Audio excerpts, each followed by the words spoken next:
ಯಾಕಿಬ್ರು ಈ ತರ ಸುಮ್ಮನೆ ಕೂತಿದ್ದೀರಾ? ಮಾತಾಡ್ಕೊಳ್ಳಿ.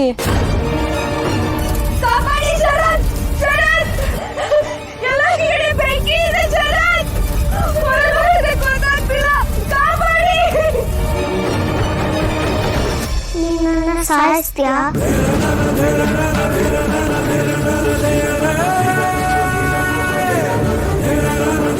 ನನ್ನ ರೂಮಲ್ಲಿ ಕ್ಲೋಸ್ ಮಾಡಿ ಬೆಂಕಿ ಹಚ್ತೀಯಾ? ಅದು ಉರಿಯೋದನ್ನ ಹೊರಗಡೆ ನಿಂತ್ಕೊಂಡು ನೋಡ್ತೀಯಾ? Stop it Geetha. ಯಾಕೆ ಹೀಗೆಲ್ಲ ಮಾತಾಡ್ತೀಯ? ಅಂಬಿಕನ ಸಾಯಿಸಿದ್ದು ನಾನಲ್ಲ ಅಂತ ನಾನು ನಿಂಗೆ ಎಷ್ಟು ಸತಿ ಹೇಳಿ, ನೀನ್ ಯಾಕೆ ನನ್ನ ನಂಬಲ್ಲ? ನಾನು ಅವಳನ್ನ ಎಷ್ಟು ಪ್ರೀತಿಸ್ತಾ ಇದ್ದೆ ಗೊತ್ತಾ?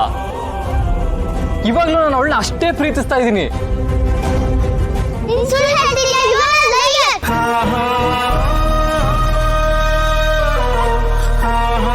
ನಿಂಗೆ ಅಮ್ಮ ಇಷ್ಟ ಇದ್ದಿದ್ರೆ ಅವತ್ತು ಮಾಯ ಮದ್ವೆಗ ಒಪ್ಕೋತಿರ್ಲಿಲ್ಲ. ನೀನೇ ಅಮ್ಮನ ದೂರ ಕಳ್ಸಿದ್ದು. ಅವತ್ತು ಅಮ್ಮನ ಕಾಪಾಡು ಕಾಪಾಡು ಅಂತ ಕೇಳ್ಕೊಂಡ್ರು ನಿಂಗೆ ಕಾಪಾಡ್ಲಿಲ್ಲ. ಸುಮ್ನೆ ನೋಡ್ಕೊಂಡು ನಿಂತಿದ್ದೆ.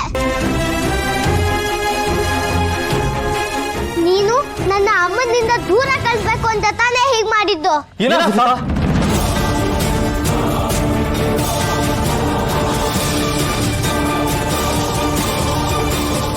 ಎಲ್ಲದಕ್ಕೂ ಒಂದು ಲಿಮಿಟ್ ಅನ್ನೋದಿರುತ್ತೆ. ಮಕ್ಳು ತರ ಇರಬೇಕು. ಎಷ್ಟು ದಿನದಿಂದ ಹೇಳ್ತಾ ಇದ್ದೀನಿ ನಾನು ಏನು ತಪ್ಪು ಮಾಡಿಲ್ಲ ಅಂತ. ಇನ್ನು ಇದನ್ನ ಎಷ್ಟು ದಿನ ಹೇಳ್ತಾ ಇರ್ತೀಯ?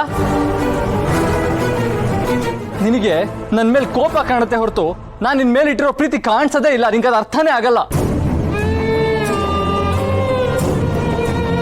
ನಾನು ನಿಮ್ಮಮ್ಮನ್ನ ಎಷ್ಟು ಪ್ರೀತಿಸ್ತಿದ್ದೆ ಅಂತ ನಿನಗೆ ಗೊತ್ತಿತ್ತಲ್ವಾ? ನಿನ್ ಮೇಲೆ ನಾನು ಎಷ್ಟು ಪ್ರೀತಿ ಇಟ್ಟಿದ್ದೀನಿ ಅನ್ನೋದು ನಿನಗೆ ಗೊತ್ತು. ನೀನ್ ಮಾತ್ರ ನಿಮ್ಮ ಅಮ್ಮನ ಕಳ್ಕೊಂಡಿಲ್ಲ, ಕಳ್ಕೊಂಡಿದ್ದೀನಿ.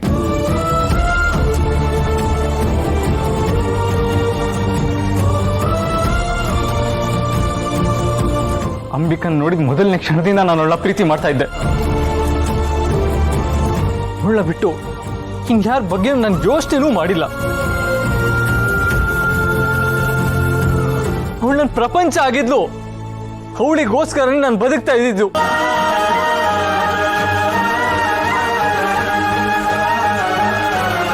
ಪ್ರತಿ ಸಲ ಅಂಬಿಕನ ಸಾಯಿಸಿದ್ದು ನೀವೇ ಅಂತ ನೀನು ನನ್ನ ಕಡೆ ಬೆರಳು ಮಾಡಿ ತೋರಿಸಿದಾಗ ನನಗೆ ಎಷ್ಟು ಹರ್ಟ್ ಆಗುತ್ತೆ ಗೊತ್ತಾ?